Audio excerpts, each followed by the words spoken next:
तो अब आता है हमारा question number 3, exercise 4.2। Give the step you will use to separate the variable and then solve the equation. देखिए ऊपर भी आप यही कर रहे थे कि आप सेपरेट कर रहे थे अपने वेरिएबल को और तब उसका इक्वेशन का आप सॉल्यूशन निकाल रहे थे, ठीक है, और उस वेरिएबल को फाइंड आउट कर रहे थे।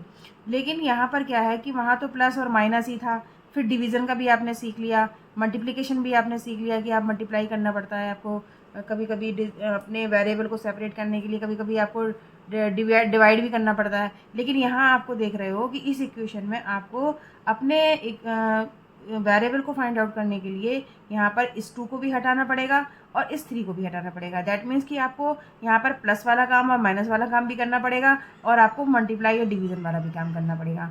तो देखिए अब इसमें कुछ रूल हैं ऐसे कि जब भी हम अपने वेरिएबल को फाइंड आउट करते हैं, निकालना चाहते हैं, सेपरेट करना चाहते हैं, तो सबसे पहले हम प्लस या माइनस वाला काम करते हैं। यानी अगर हमें प्लस या माइनस पहले करना पड़ रहा है तो हम अपने इक्वेशन में प्लस माइनस वाला काम पहले करेंगे, ठीक है, और उसके बाद हम मल्टीप्लिकेशन और डिवीजन वाला करेंगे, ठीक है, ये बाद में करेंगे, ठीक है।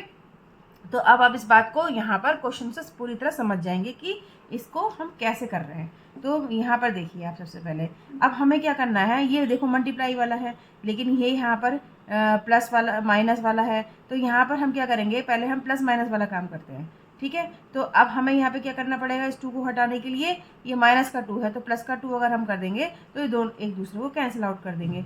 तब यहाँ पर अब आपका बाद में बचेगा 3n। अब इसको n को भी हम सेपरेट करना है तो हमें 3 को भी हटाना पड़ेगा।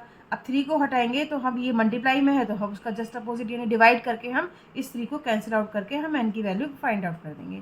तो अब देखिए करते कैसे हैं। तो सबसे पहले हम क्या करेंगे, 3n माइनस 2 है तो इस 2 को हटाने के लिए हमें प्लस 2 हमें यहाँ पर ऐड करना पड़ेगा और यहाँ पर आपने ऐड किया है तो यहाँ पर भी RHS साइड भी आपको 2 को ऐड करना पड़ेगा और आपको यहाँ पर शो करना पड़ेगा कि आपने किया क्या है। तो यहाँ पर आप पहले लिख लो, ठीक है, एड टू बोथ साइड, ठीक है, ये बोथ साइड।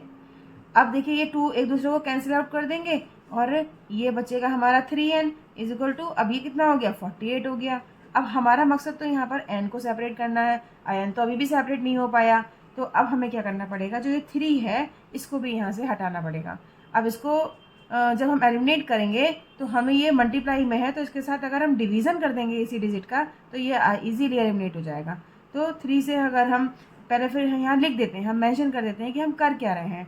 तो डिवाइड कर रहे हैं ना हम 3 से, डिवाइडिंग 3 बोथ साइड।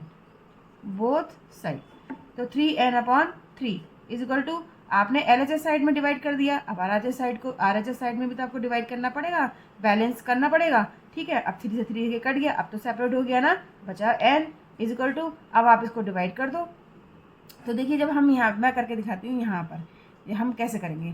तो 3 की टेबल पढ़ो, इसमें 4 में, तो 3 1 जा 3, यहाँ बचा 1। अब इस 8 को यहाँ पर लिख दो, 3 6 जा 18, 6 टाइम जा रहा है ना, तो आपका आंसर आ गया 16। तो आपका n की वैल्यू यहाँ पर इजीली फाइंड हो गई कि n की वैल्यू 16 आ गई, ठीक है। अब आता है हमारा बी पार्ट। बी पार्ट में है equation 5m + 7 is equal to 17। तो अब यहाँ पर देखिए पहले इस प्लस वाला काम खत्म कर देते हैं हम, प्लस माइनस वाला। तो अब यहाँ पर ये प्लस का 7 है, इस 7 को पहले हटा दो। 7 को हटाने के लिए हमें माइनस का 7 यहाँ पर अगर हम कर दें तो ये कैंसिल आउट कर देगा एक दूसरे को। तो कर दें तो पहले जिस काम को आप कर रहे हो पहले वहाँ मेंशन करो, ठीक है। तो यहाँ पर हम क्या कर रहे हैं, हमें प्लस का 7 है तो माइनस करना पड़ेगा। तो हम लिखेंगे सब्ट्रैक्ट 7 बोथ साइड। तो 5m + 7 - 7 इज इक्वल टू, अब आपने इधर तो 7 कर दिया माइनस का, इधर भी आप करिए, ये मस्ट है करना, ठीक है। 7 से 7 कैंसिल आउट हो गया। अब ये बचा 5m इज इक्वल टू, अब ये बचा हमारा 10, 17 में से 7 माइनस करेंगे तो 10 आ जाएगा। अभी तो हमारा मकसद यहाँ कंप्लीट हुआ नहीं, हमारा m जो वेरिएबल है वो 5 के साथ तो अभी भी अटैच्ड है, जो मल्टीप्लाई के साइन के साथ है। तो हमें यहाँ पर जस्ट अपोजिट ये करना पड़ेगा कि प्लस माइनस वाला काम करके तो हमने काम एक स्टेप खत्म कर दिया, लेकिन अब हमें करना पड़ेगा यहाँ पर डिवाइड। तो लिख देंगे हम कि डिवाइडिंग 5 बोथ साइड, ठीक है। 5m आप यहाँ पे इसे डिवाइड कर दीजिए, और 10 यहाँ पर आपने डिवाइड करा है तो आपको RHS साइड भी डिवाइड करना पड़ेगा। अब 5 से 5 कैंसिल आउट हो गया तो m इज इक्वल टू, देखिए अब ये भी तो कैंसिल आउट हो गया, 5 की टेबल में ये 10 चला जाएगा, 5 1 जा 5, 5 2 जा 10, तो 2 आ गया ना। ये 1 से 2 को डिवाइड करोगे आप, ये देखिए 1 से 2 को डिवाइड करोगे तो 2 ही आएगा ना, ठीक है। तो m की वैल्यू आ गई 2। तो ये हो गया हमारा इसका आंसर। तो अब आता है हमारा सी पार्ट। सी पार्ट में क्या करना है कि हमें यहाँ पर, मैंने बोला था अभी पहले भी इसमें क्वेश्चन में मैं समझा चुकी हूँ कि प्लस माइनस वाला पहले हम वर्क करते हैं, लेकिन यहाँ पर तो डिवीज़न वाला और मल्टीप्लिकेशन वाला आ रहा है, तो वही हम यहाँ से स्टार्ट करेंगे, ठीक है। तो लिख देंगे यहाँ पर, देखो अब ये 20/3 हमें दोनों को हटाना है, ठीक है। इस 20 को भी हटाना है, 3 को भी हटाना है। तो क्या करें, अगर हम 20 से डिवाइड कर दें, क्योंकि ये 20 क्या है, p के साथ मल्टीप्लाई में है और 3 डिवीज़न में है, ठीक है।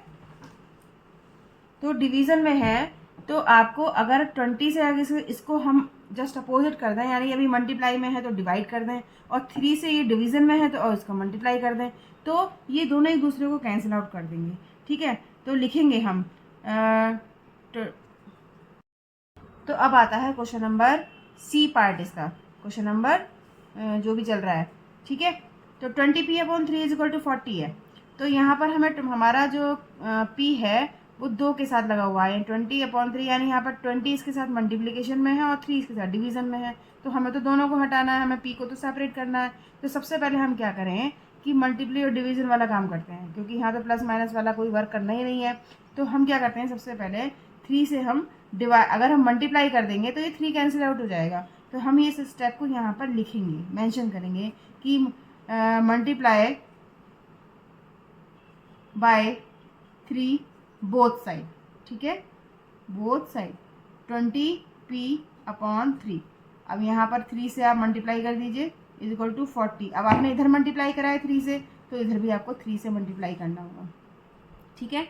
अब 3 से 3 कैंसिल आउट हो गया, ऊपर बचा 20p इज इक्वल टू 40 की 3 से मल्टीप्लाई करोगे तो आ जाएगा 120, ठीक है। अब देखिए यहाँ p किसके साथ 20 है मल्टीप्लाई में, तो इसको आप क्या करेंगे, इस 20 को हटाने के लिए, p को सेपरेट करने के लिए 20 से डिवाइड कर देंगे। तो लिखेंगे डिवाइड करेंगे, तो डिवाइड का लिखेंगे हम डिवाइडिंग बाय 20 बोथ साइड, ठीक है। तो 20p/ ये 20 से हमने डिवाइड कर दिया और हमने इधर ही साइड भी हमें डिवाइड करना ही पड़ेगा, ठीक है। 20 से 20 कैंसिल आउट हो गया तो p बचा, हो गया सेपरेट। अब ये देखो ये कैसे सॉल्व करेंगे, 0 से तो 0 कैंसिल आउट हो गया। अब 2 से ये 12 हमें काटना है, तो कितने टाइम जाएगा, 2 6 या 12, ठीक है। तो 6 आ गया। तो p की वैल्यू हमें यहाँ इजीली फाइंड हो गई कि p की वैल्यू 6 आ गई। अब है D part, 3p/10 is equal to 6। इसे कैसे सॉल्व करेंगे, तो सबसे पहले हमारा काम तो वही, हमारा मकसद है कि हमें p को सेपरेट करना है। तो सबसे पहले हम क्या करते हैं, इस 10 को हटाते हैं, ठीक है, डिवीज़न को हटाते हैं। तो हमें क्या करना पड़ेगा, इस डिवीज़न को हटाने के लिए 10 से अगर हम मल्टीप्लाई कर दें तो दोनों एक दूसरे को कैंसिल आउट कर देंगे। तो इस बात को हम मेंशन करेंगे यहाँ पर कि मल्टीप्लाई बाय 10 बोथ साइड, ठीक है। तो 3p/10 मल्टीप्लाई कर दिया 10 से इज इक्वल टू 6 इंटू 10 से इधर ही मल्टीप्लाई कर दिया। अब 10 से 10 कैंसिल आउट हो गया, यहाँ केवल 3p बचा इज इक्वल टू 10 की 6 से मल्टीप्लाई करेंगे तो 60 आ जाएगा। अब हमारे साथ ये जो 3 है ये p के साथ मल्टीप्लिकेशन में है, तो इसको अभी हमें p को हमें सेपरेट करना पड़ेगा इससे, और सेपरेट करने के लिए हमें 3 से अगर हम डिवाइड कर दें दोनों साइड तो ये हमारा सेपरेट हो जाएगा। तो यहाँ मेंशन कर दें कि dividing by 3 both side 3p/3 is equal to, इधर किया है तो RHS साइड भी कर दो, 3 से 3 कैंसिल आउट हो गया तो p इज इक्वल टू हो गया हमारा 3 से इसे काटोगे आप, 3 2 जा 6, ये कट गया और 0, ये 0 आ गया। तो ये आ गया हमारा p की वैल्यू 20।